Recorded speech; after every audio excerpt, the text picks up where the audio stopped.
प्रणाम, नमस्कार, बहुत स्वागत है आपका उस कार्यक्रम में जिसका नाम है हे प्रभु आनंददाता। और इस कार्यक्रम को लेकर आप लगातार हमें बहुत ही सुंदर प्रतिक्रिया। अभी आज सुबह ही एक फ़ोन आया मुंबई से, प्रमोद जी थे, द्वैत अद्वैत उन्होंने देखा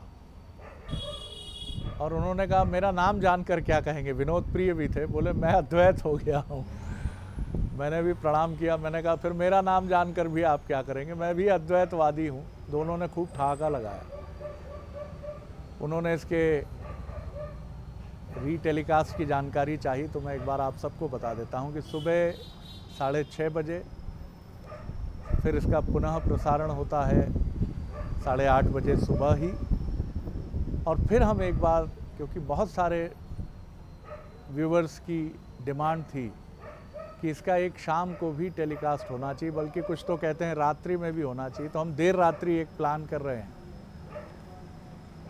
और शाम को 5:30 बजे भी हम इसका प्रसारण करते हैं। हमारा व्हाट्सएप नंबर आपकी स्क्रीन पर डिस्प्ले है। अगर आप रात्रि में भी किसी अनुकूल समय इसको देखना चाहते हैं, लेकिन वो समय उन लोगों के लिए है क्योंकि कई लोगों ने हमसे कहा कि हम रात को 1 से 1:30 बजे के बीच तक हमारा सोना होता है, तो अगर 12 बजे के बाद आपका ये क्रम होगा तो हमारे लिए ये अनुकूल होगा। आज हम जिस विषय पर बात करेंगे वो बहुत ही महत्वपूर्ण है और ये महत्वपूर्ण विषय हमें भेजा है चिरमिरी छत्तीसगढ़ से एक करीब 35 वर्षीय व्यक्ति ने, जो योग और साधना के भी प्रणेता हैं। प्रणेता इसलिए मैं कहूँगा कि बहुत सारे लोगों को वो सिखाते भी हैं, लेकिन उन्होंने अपनी आध्यात्मिक और मनोवैज्ञानिक समस्या हमें लिखकर भेजी है कुछ इस तरह से कि मैं योग और ध्यान करता हूँ, सिखाता हूँ, इसलिए अपनी वृत्ति से बहुत अच्छे से परिचित हूँ।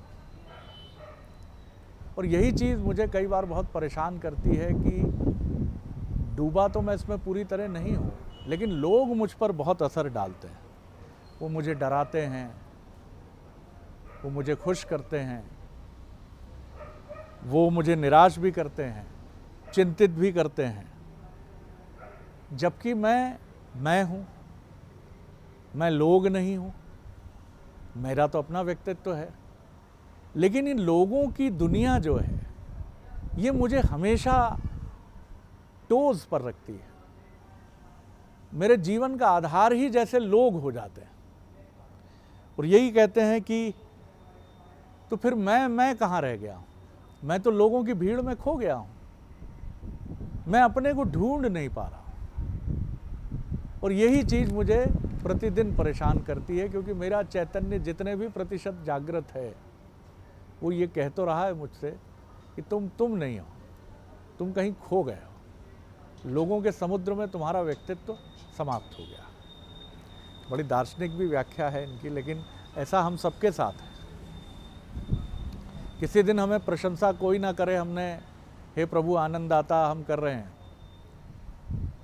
और अगर हम कहीं ऐसे आध्यात्मिक परिवेश में गए जहाँ लोग इस तरह की चीज़ें देखते हैं तो हमारी अपेक्षा, मेरी अपेक्षा रहती है कि ये कह दें, एक दिन अगर ऐसा ना हो, 2 दिन ऐसा ना हो, 3 दिन ऐसा ना हो, 4 दिन ऐसा ना हो, 10 दिन ऐसा हो, तो मैं निराश होने लगूंगा क्योंकि लोगों की प्रतिक्रिया मुझे अनुकूल नहीं मिल रही है। बड़ा कठिन है ये कि आप एक ऐसे स्टेडियम में परफॉर्म करें जहां लोग ताली बजाएं या ना बजाएं, लेकिन आप अपने धर्म का निर्वाह कर रहे हैं। पहले भी हम कई रूपों में इस पर बात कर चुके हैं, लेकिन आज ये जो समस्या है कि लोगों की रिएक्शन, हम सामाजिक प्राणी ज़रूर हैं, लेकिन अगर ये जगत आईने की तरह हमारे सामने ना हो तो क्या हमारा उत्साह झाग की तरह नीचे बैठ जाएगा? क्या हम समाप्त हो जाएंगे पूरी तरह से? यानी मैं तो फिर मैं हूं ही नहीं, तो क्या मैं लोगों की भीड़ में खो गया हूं? चलिए जानेंगे विद्वान वक्ता, भगवत गीता के अध्येता, मानस मर्मज्ञ प्रोफेसर डॉक्टर सुरेंद्र बिहारी गोस्वामी। प्रणाम कर रहा हूं गोस्वामी जी, विषय आपके समक्ष है। आज का विषय भ्रम के भंवर से जकड़ा हुआ है। आज का विषय प्याज के परत निकालने जैसा है। आज का विषय प्रश्नकर्ता उस सार से परिचित हैं लेकिन बच रहे हैं उस सार से। यदि किसी से कहा जाए कि चलो आज उस उपवन में उस वृक्ष के नीचे तुम्हें ध्यान लगाते हैं, और ध्यान लगाने के बाद आज तुम दुनिया से अदृश्य हो जाओगे, आज तुम दुनिया से प्रत्यक्षता मुक्त हो जाओगे और तुम्हें परमात्मा मिल जाएगा। तुम आज परमात्मा से मिल ही जाओगे और संसार से तुम्हारा अस्तित्व खत्म हो जाएगा। कितने लोग जाना चाहेंगे, कितने लोग जाना चाहेंगे कि चलो मैं आंख बंद करूं और ध्यान करूं और इस शरीर को त्याग कर मैं परमात्मा में समाहित हो जाऊं। कितने लोग जानना चाहेंगे। वृत्तियां हमको घेरे हुए हैं, ये तो योगी हैं, ये तो रोज लोगों को सिखाते हैं चित्त वृत्ति निरोधाय योग क्या है। तो अब सवाल ये है, लहरें गिनते रोज बैठे हैं, कल की तुलना में आज लहरें कम आई, क्या बात है। आज लहर ज़्यादा उठ रही थी, हर लहर मुझे छू कर जा रही थी, कितना आनंद आ रहा है। तो ये तो लहर ही देख रहे हैं ना, समुद्र कहाँ देख रहे हैं। लहर समुद्र नहीं है, लहर समुद्र नहीं है। अब इन्हें चिंता लहरों की है कि रोज़ हवाएं चलती रहें, रोज़ लहर उठती रहे, रोज़ मैं उन लहरों को देखता रहूं और रोज़ उन लहरों में जो है मेरा अस्तित्व बना रहा है। इन्होंने अपने अस्तित्व को समाहित करने का संकल्प नहीं लिया है। आप मुझे बताओ, ये कह रहे हैं कि जहाँ बिल्कुल पानी नहीं है उस सागर में मैं डूब गया, तो बिना पानी का सागर कौन हो सकता है। आप कहते हैं लोगों की भीड़ में मैं डूब गया, खो गया। कहाँ खो गया, वो तो थे ही नहीं। लोग कहने का मतलब होता है लोभ। लोभ का अर्थ हो गया लोभ। भाई मैं हूं, यदि मैं कहूं कि मैंने इसे पकड़ लिया है तो कितनी देर, क्या मैं अविनाशी हूं? नहीं, मेरा शरीर ने पकड़ रखा है उधर। तो आप कह रहे हैं कि मैं संसार सागर में डूब गया हूं। तो संसार सागर तो स्वप्न मोह निद्रा है, वो तो कुछ है ही नहीं वहां पर। तो आप डूबेंगे कैसे। जिस दिन आप खो जाएं उस दिन आप मुक्त हो जाएंगे। आप लोगों में नहीं खो गए, आप खो नहीं पा रहे हैं लोगों के कारण। इसका कारण डॉक्टर साहब क्या लगता है? बहुत सुंदर बात। महत्वाकांक्षा नहीं, ऐसा नहीं है। इसका अर्थ होता है संकल्प शक्ति में कमी होना। मन हमारा विकल्प और संकल्प दोनों लेता है। हम विकल्पों पर चिंतन करते रहते हैं। जब हम मान प्रतिष्ठा, लोग हमारे बारे में क्या कह रहे हैं, लोगों का आकर्षण हमारे साथ बना रहता है।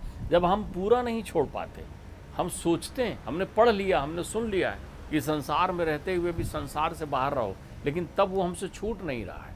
हमने ही प्रेम से पकड़ रखा है, धीरे से पकड़ रखा है, हम पकड़ पूरी नहीं छोड़ रहे हैं। तो ये समझ लीजिए कि वो आसक्ति ही बंधन बनकर हमारे पास रखी हुई है। हमारा संकल्प पूर्ण नहीं है क्योंकि विकल्प हमारे साथ चल रहा है। जब कोई विकल्प ना शेष हो अपने पास, कोई विकल्प शेष ना हो। अगर आप अस्त्र लेकर घर से निकले हैं तो बार बार आपका ध्यान अपनी पिस्तौल तलवार पर जाएगा कि मैं लेकर निकला हूँ। लेकिन जब आप निहत्थे निकल गए तो फिर आपके पास अस्त्र ही नहीं है, आपकी प्रक्रियाएं ही नहीं है। ध्यान रखिए, बार बार हम संसार के प्रत्यक्ष अवलोकन के लिए अपने शारीरिक इंद्रियों का बड़ा साथ लेते हैं। ये इंद्रियां ही सबसे पहले शरीर छोड़ती हैं। जो हमारी ये इंद्रियां हैं, ये सबसे पहले शरीर को छोड़ती हैं हमको जी, और छोड़कर हमसे विरक्त हो जाती हैं, निकल जाती हैं। तो हम इंद्रियों की आसक्ति में पड़े होते हैं, जो सबसे धोखेदार लोग हैं। ध्यान रखिएगा, बहुत सारे लोगों को अपनी आंखों पर भरोसा होता है, बहुत सारे लोगों को अपनी आंखों पर भरोसा होता है, लेकिन उनके पास वो आंखें हैं जो किसी के संबल से चल रही हैं, स्वतंत्र नहीं है। स्वतंत्र, तो स्वतंत्र आंखों को देखिए आप। स्वतंत्र आंखों के संबंध में तो बाबा तुलसी ने सावधान किया है, इनको दृष्टि बदलने की आवश्यकता है। जो लोग इस पथ के पथिक हैं, उन्हें जब जैसी ही दृष्टि बदल लेंगे ना, तो उनको भीड़ में खोने की आदत खत्म हो जाएगी, वो स्वयं खोने लग जाएंगे। 4 दृष्टियां वर्णित हैं, ध्यान रखिएगा।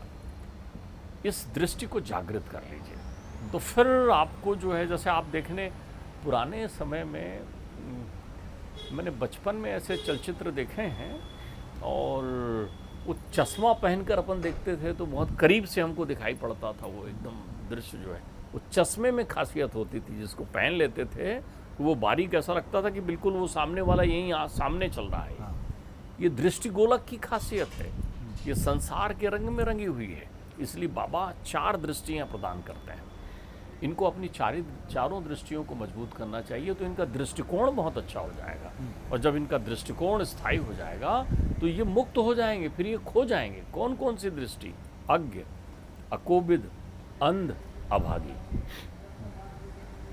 ये दृष्टि आने से क्या होगा? काई विषय मुकुर मन लागी। इन्होंने जो आपने अभी दर्पण की बात की है ना, तो दर्पण देख जरूर रहे हैं, लेकिन दर्पण में साफ थोड़ी दिख रहा है। ये चारों दृष्टि खराब होने से काई जमा हो गई है। कौन सी काई जमा हो गई है? यही खो जाने वाली काई, बाहर के खो जाने वाली काई, ये आसक्तियों की काई जमा हो गई। तो फिर इससे हमारा जीवन कैसा हो जाएगा? लंपट, कपटी, कुटिल, विशेषी। फिर हम में लंपटता आने लग जाएगी। बाहर कुछ, भीतर कुछ, सोच कुछ रहे, कर कुछ रहे, दिख कुछ रहे, दिखा कुछ रहे।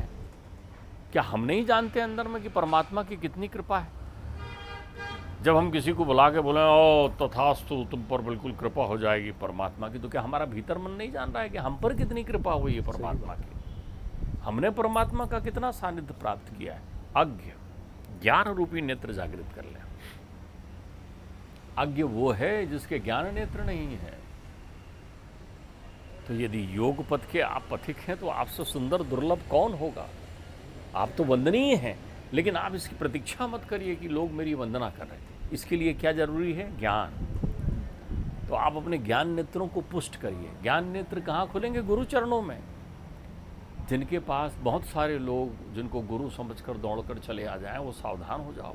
कहीं ऐसा ना हो आप अपने गुरु तंत्र कुछ भूल जाएं। जहाँ से आप बंधे हैं, जिनसे आप जुड़े हैं, आप स्वयं भी गुरु ना बन जाएं। ये बड़ी माया की अजीब विडंबना है, आप ध्यान रखिए। जहाँ से आपकी प्रभु सत्ता जमी नहीं कि आपको लगता है अब मैं गुरु जी बन गया। कमाल है, ज्ञान तो भी पूरा हुआ ही नहीं है तुम्हारे। दूध के दांत भी नहीं टूटे हैं तुम्हारे अभी। सही बात। जीवन की प्रक्रिया जन्म जन्मांतर तक चलती है। कैसे तुम गुरु हो जाओगे? वो अपनी श्रद्धा में तुमसे जो कहते रहे। तुम प्यासे हो ना, प्यास तो लगी है ना तुम्हें, तो तुम कैसे तृप्त हो सकते हो? तुम लोगों को कैसे तृप्त कर सकते हो? आप मुझे बताओ। पहले खुद तृप्त हो। पीते रहिए, अनवरत पान करते रहिए, गुरु बनाते रहिए। जहाँ जो मिल जाए, जिससे जो सीखने मिल जाए, कभी भ्रम मत रखिए कि आप सिखा लेते हैं आप, बल्कि ये अपने अंतर में विश्वास रखिए कि आज आपने ये सीखा। संसार में अनवरत चीज़ें हैं, ध्यान रखिए। मुझे कभी ये भ्रम नहीं हुआ जीवन में, न मेरे पिताश्री ने मुझे ये भ्रम दिया कभी जीवन में। और सारे ज्ञानियों से मेरा विनम्र अनुरोध है, वो भी भ्रम न रखें। हमारे बोलने वाले शब्द, हमारे विचार, हमारी स्मृति की शैली, ये सारी प्रक्रियाएं जो है श्रवणम कीर्तनम विष्णु हैं, स्मरणम पाद सेवनम है। हमारा कुछ नहीं है इसमें नवाचार। जन्म जन्मांतर में जो सुना, पढ़ा, समझा है, वही जीवन में चल रहा है। यही अज्ञ है। तो अपने गुरु का सानिध्य मत छोड़िए, जिन्होंने आपको सिखाया है। अगर वो संसार में नहीं है तो उनको अंतर्मन में अनुभूत करते हुए उनके शब्दों को गुंजायमान रखिए। ज्ञान नेत्र गुरु ही खोलता है। अज्ञ, अकोबित, शास्त्रगत नयन, उपनयन, ये सारे उपनयन हैं। तो शास्त्र से विमुक्त मत हो जाइए। इतने नास्तिक हो गए आप, ध्यान रखिएगा। शिकायत का चरम है नास्तिक हो जाना, उससे शिकायत का चरम, और उससे प्रेम का चरम है आस्तिक हो जाना। जब आप प्रेम मगन हो गए, तन की सुध नहीं, मन की सुध नहीं, तब आप आस्तिक हो गए, उसके अस्तित्व में समाहित हो गए आप। जब धन्य भाग्य हो गया आपका, आहा परमात्मा कितनी बड़ी कृपा की है मुझ पर तूने। जब अंतर्मन से अश्रुपात होने लगा आपके जीवन में, जब आप आनंदित होकर मन आपका नृत्य करने लगा, तब आप आस्तिक हो गए। और जब आपने चरम कर लिया, तुमने ये नहीं किया, तुमने वो नहीं किया, तुम दिखते नहीं हो, तुम होते नहीं हो, तुम कौन हो, तुम किधर हो, तुम क्यों मानते हो, तुम क्यों करते हो, तब आप ना आस्ती हो गए। बिल्कुल ठीक। शिकायत की पराकाष्ठा खत्म कर दी आपने। कितनी नेगेटिविटी आपके जीवन में आ गई। पॉजिटिविटी जब खत्म हो जाती है, नेगेटिविटी जब खत्म हो जाती है, तब आप आस्तिक होते हैं। शास्त्र पर विश्वास रखिए। उसका नाम ही इसलिए शास्त्र है कि जो किसी शस्त्र से न कटे वो शास्त्र है, अकाट्य है। अथातो ब्रह्म जिज्ञासा। आप पढ़िए, आप जाइए, आप खोइए, आप देखिए, आप पन्ने तो पलटिए, वो आपको ब्रह्म से मिला देगा। वो नयन है आपका दूसरा महत्वपूर्ण। ज्ञान नेत्र मिला तो आपने शास्त्र पढ़ना शुरू कर दिया। जब तक वो नेत्र नहीं खुलेगा तब तक आप उसको, वो दिखेगा नहीं। क्योंकि आप उसको एक महज किताब और लिखे हुए अंक लेकर समझते चले जाएंगे, घूमने लगेगा दिमाग आपका। फिर अंध, अंध का अर्थ होता है माया का, मोह का, आसक्ति का नेत्र जो है वो भी जो है आपका पूरा एकदम काम कर रहा है, तो उससे अंध हो गए हैं आप बिल्कुल। खोलिए, जागृत या निशा सर्वभूतानाम तस्याम जागृत संयमी। संयम जिसमें नहीं होता, जो अधीर होता है, वो अंध होता है। क्या बात।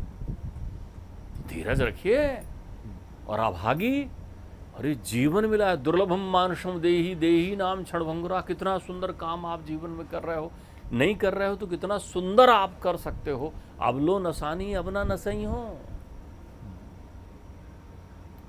तब भी आप जो है बिल्कुल नहीं। वो भाग्य भाग्य भाग देव देव आलसी पुकारा, अपन ने चर्चा की है। क्या भाग्य भाग्य कर रहे हैं? बीती ता ही विसार दे आगे की सुध ले। तो जो अटक जाता है, आप खड़े हो गए, मैं नहीं जाऊंगा, तुम्हारे नहीं जाने से समय नहीं जाएगा क्या? तुम्हारे नहीं जाने से दुनिया नहीं जाएगी? कितना बड़ा भ्रम पाल लिया, मैं ना रहूं तो क्या हो, एक बार ना रह के देख, सब हो जाएगा। तेरे रहने से ही रुका हुआ है सब, क्योंकि तू रुक गया है। कितना भ्रम है तुम्हें। तो जब ये आपके चारों नेत्र जागृत हो जाएंगे, खुल जाएंगे, तब आप खोने के क्रम में पहुंचेंगे। देखिए, आपने जो पाया है ना, वो है ही नहीं, तो आप क्या खो रहे हैं और कहाँ खो रहे हैं? आपको क्या लगता है, जो आपसे सीख कर जा रहे हैं, जो आपको बढ़िया बोल रहे हैं, जो आपको सुन के कह रहे हैं क्या बात है, क्या बात है, वो यथार्थ है क्या? भ्रम है तुम्हारा, भ्रम है। जननी जन तो वीर जन, नहीं तो बांझ ही रह जा, पिताजी कहते थे। एक बना अर्जुन है तो द्रोणाचार्य अमर हो जाएगा। एक बना, बनाया तुमने एक पद की उपासना। तो आप ध्यान रखिए, अब हम क्या होता है कि हमने बांध ली पट्टी आंखों में, और उस पट्टी में लगा हुआ है वो चश्मा, जिससे हमें सब चीजें पास पास में दिख रही, खूब आनंद आ रहा है, और हम उस भ्रम को यथार्थ मान रहे हैं जो है ही नहीं। तो ना हम खो रहे हैं, ना हम पा रहे हैं, बस केवल हम रो रहे हैं। ध्यान रखिएगा, ये रुदन है, रुदन, ये अंतर। तो परमात्मा की कृपा हुई है इनके जीवन में, जो ये चिंतन कर रहे हैं। तो ये इससे परवाह न करिए कि कौन क्या कह रहा है। आप एक साधे से सब सधे, सब साधे सब जाए। आप एकाग्र हो जाइए, क्योंकि जब आप एकाग्र हो जाएंगे तब आपके अंतर्मन में धीरता आ जाएगी। जैसे ही धीरता आएगी, आपके ज्ञान चक्षु खुलने लगेंगे, भीतर मन झागने लगेगा, तब फिर वो काई साफ हो जाएगी माया की। तब दर्पण आपको यथार्थ में दिखने लगेगा, और उस दर्पण में जो आपकी चित्त है वो वृत्ति नहीं ले रही होगी। तब फिर आप निरोध की अवस्था को प्राप्त हो जाएंगे, मुक्ताश्रम की स्थिति में प्राप्त हो जाएंगे। देखिए, मैं यहाँ एक सावधान करना चाहता हूँ ऐसे पथ के पथिक के लिए जो खोना चाहते हैं। आपके पास बहुत कुछ है, जन्म जन्मांतर का है, लेकिन खोने के लिए कहीं ऐसा ना हो आप खोने की बजाय रोते रह जाएं। यहाँ सबसे पहले लोगों को लोभ समझ लें आप। जितने लोग हैं, जितने भी आपका ये आकर्षण बढ़े, उसको लोभ समझ लीजिएगा। तृष्णा है, लोग तृष्णा है, और धन लोकेशना है, वैभव लोकेशना है, आपको खींचेगी, बांधेगी। आपको एक सुंदरतम चिंतन बताता हूँ। एक बहुत अच्छे साधक का जीवन मैंने देखा। उन्होंने साधना में अपना जीवन शुरू किया, लोक कल्याण के लिए जीवन शुरू किया था। अब लोग तो घूमते ही हैं लोकेशना के प्रतीक बन करके। धीरे धीरे उनके यहाँ भीड़ जमा होने लगी। जब भीड़ जमा होने लगी तो रोज उनके शिष्य उनसे कहते थे, आज बहुत सारे लोग आए, वो ऐसा कह रहा था, वो वैसा कह रहा था। अब आप देखिए, उसके बाद उनका आश्रम बन गया। आश्रम बन गया तो वहाँ वो फल फूल बांटने लग गए। लोगों की रोज भीड़ होने लगी। आज तुम ये फल लो, कल तुम ये फल लो। फिर क्या होता था, वो ठाकुर जी की महिमा का बखान करते थे, तो ठाकुर जी के बड़े बड़े पोस्टर पहले छपा करते थे। उनकी फोटो छोटी हुआ करती थी वहाँ पर। फिर क्या हुआ कि ठाकुर जी की फोटो घटने लगी और इनकी फोटो बढ़ने लगी। देखिए कैसे आपको लोगों में खो रहे हैं आप। अब आपको वहाँ भीड़ नहीं दिखती, कहीं कम भीड़ दिखती, बेचैन हो जाते हो। कहीं से निकलते हो तो तिरछी नजर से देख लेते हो आपका फोटो लगा है कि नहीं लगा है। अब आप देखिए, आप आ गए ना भोग में, चले थे योग के रास्ते में, पहुंच गए भोग के रास्तों में। तो ये बड़े चोरी से प्रवेश करते हैं। ये चोर हैं, प्रसिद्ध चोर हैं, इनके नाम हैं काम क्रोध लोभ मद मोह मत्सर। ये तो चौर्य ही करते हैं। तो देखिए, इन चोरों को चुराने ही तो कन्हैया आपके हृदय में आते हैं ना। तो आप अपने हृदय में नित्य प्रति ये अपने चारों नेत्रों को खोलकर रखिए और ध्यान धारणा में बैठिए और अपना चिंतन बना के रखिए। इनको चुरा के ले जाने दीजिए कन्हैया को, वो चित्तचोर हैं, उनको बैठ जाने दीजिए और फिर आपके जीवन में इसका कोई प्रभाव नहीं पड़ेगा कि लोग क्या कह रहे हैं। तब आपकी तपस्या पूरी होगी और तब भोग वृत्ति तिरोहित हो जाएगी। आप तब खोने लगेंगे और जिस दिन खो जाएंगे उसकी अनुभूति भी आपको नहीं रहेगी। कुछ समय पहले की घटना है। योग के एक निष्णात योगाचार्य जी ने, देश और विदेश में प्रख्यात, भारत के नाम नहीं लूँगा मैं, एक योग गुरु की चर्चा करते हुए, जो बहुत बड़ा ब्रांड भी है, उन्होंने कहा कि उनको मंच मिल गया, हमको नहीं मिला। नहीं तो ऐसा नहीं है शरद जी, जितने वो कर लेते हैं उससे 2, 4, 5 हम ज़्यादा ही कर लेते हैं। अब यहाँ योग सीखने की मंशा योग के ज़रिए धनार्जन की हो सकती है, कोई बुराई नहीं है। आपको क्या अच्छा लगता है ये तो स्पष्ट हो। जिन देश विदेश में प्रख्यात योग गुरु की बात है, उनके मन में तो द्वंद्व नहीं था। उन्होंने बेहतरीन काम किया है, योग भी सिखाया है और योग के ज़रिए ये भी बताया है कि सात्विक तरीके से अगर वो, जैसा वो दावा करते हैं कि कुछ उत्पाद वो बनाते हैं, उनकी भी ब्रांडिंग की है उन्होंने। लेकिन आपके मन में अगर ये पीड़ा है कि काम मैं भी वही कर रहा हूँ, लेकिन वो रणजी खेल गया, फिर भारतीय क्रिकेट टीम में आ गया, इस समय आईपीएल का सितारा है और मैं भोपाल के अभी भी कैंपियन मैदान में पसीना बहा रहा हूँ, तो ये पीड़ा है सर, ये तकलीफ है। और ये आपको जीवन भर शूल की तरह आपके सीने में धंसी रहेगी। एक बहुत बड़े सन्यासी कह लीजिए, धार्मिक गुरु कह लीजिए, उनके पास बहुमूल्य कारों का ज़ख़ीरा था। लोग पूछते भी थे कि एक सन्यासी के पास इसकी क्या ज़रूरत है, तो वो उल्टा उत्तर देते थे कि सन्यासी के पास ये सब क्यों नहीं होना चाहिए। अब देखिए, तर्क से तो फिर तो तर्क तो बड़े विद्वतापूर्ण भी होते हैं और बहस से आप कभी किसी नतीजे पर नहीं पहुंचते।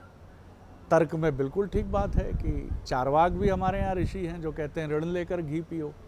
अब ये भी एक दर्शन है और इस दर्शन के अनुयायी कहेंगे हमारे आदर्श तो चारवाक ही हैं। आप हमें क्यों ऐसे ऋषि का उदाहरण दे रहे हैं जो भोग से दूर रहते हैं, जो कहते हैं बिल्कुल नहीं पीना है घी। लेकिन सच्चाई इसी में है कि जो आनंद छूट जाने में है, छोड़ने में तो कठिनाई होती है। लेकिन जब कोई चीज़ निरर्थक होती है तो वो जैसे सांप अपनी केचुल को, प्रिय होती है उसको, लेकिन वो जानता है कि ये छूटेगी तभी एक नया शरीर मिलेगा, तभी एक ऊर्जावान चमकदार स्किन मिलेगी, त्वचा मिलेगी। इसलिए वो छूटना ही हमारे जीवन का ध्येय होना चाहिए। कई लोग जीवन भर छोड़ने की कोशिश करते रहते, गुस्सा छोड़ दूंगा, ये जोर से बोलना छोड़ दूंगा, पीना छोड़ दूंगा, हंसना छोड़ दूंगा, और अंतिम समय तक कुछ नहीं छोड़ पाते। और कुछ ऐसे रहते हैं जो अध्यात्म की राह पर बढ़ते हैं और सब छूट जाता है। जी देखिए, आपने फिर एक नया तथ्य यहाँ छेड़ा जिससे मुझे बहुत अच्छा याद आया। छोड़ने की घोषणा करने वाला खो नहीं सकता, घोषणा करके छोड़ा नहीं जा सकता। कभी भी आप घोषणा नहीं कर सकते छोड़ने की। अब आप देखिए, जो त्याग, तपस्या और भक्ति की आत्मा है, जिन्हें मैं आत्मा मानता हूँ, वैसा नाम है जिनका प्रत्येक क्षण नाम लेने से पाप तिरोहित हो जाता है। वह है संत राम सुखदास जी। उन्होंने कहा कि मेरी कहीं फोटो नहीं होना चाहिए, तस्वीर नहीं होना चाहिए, क्योंकि मेरी तो फोटो खिंच ही नहीं सकती ना, फोटो तो शरीर की खींचेगी, और अगर मैं शरीर नहीं हूँ, ये मैं जान गया हूँ, तो फिर मैं खो गया हूँ। तो जो खो गया है वो माया की फोटो क्यों छोड़ जाए।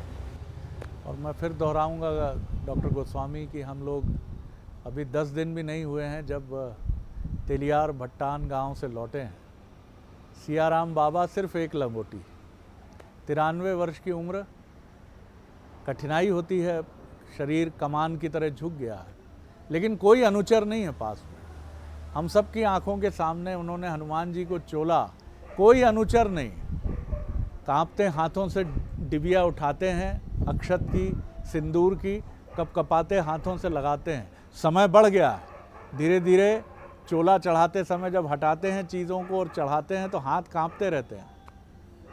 और जब हमने पूछा उनके एक समर्थक से कि इनके बाद यहाँ कौन, तो उन्होंने कहा कोई नहीं, 55 वर्षों से वहाँ डेरा है, एक लंगोटी का बस, कूलर चल रहा है, एक छोटा सा शेड का कमरा बना है, कोई अनुयायी नहीं। 100-125 से ज़्यादा की भीड़ कभी नहीं होती वहाँ, 100-125 भी बहुत अधिक भीड़ है।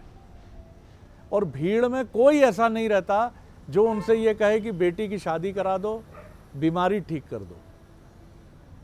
पोपला मुंह हंसता है उनका और वो कहते हैं गलत जगह आए हो, मैं नहीं हूँ वो जिसकी तलाश में तुम यहाँ आया। ईश्वर से मांगो, मुझसे क्यों मांगते हो। तो हैं साहब लोग, आज भी हैं, अभी भी हैं। आपको भी कभी मौका लगे तो एक बार प्रणाम ज़रूर कराइएगा उनको। गोस्वामी जी बहुत आनंद आया। अगले एपिसोड में एक और विषय लेकर उपस्थित होंगे। प्रणाम, नमस्कार।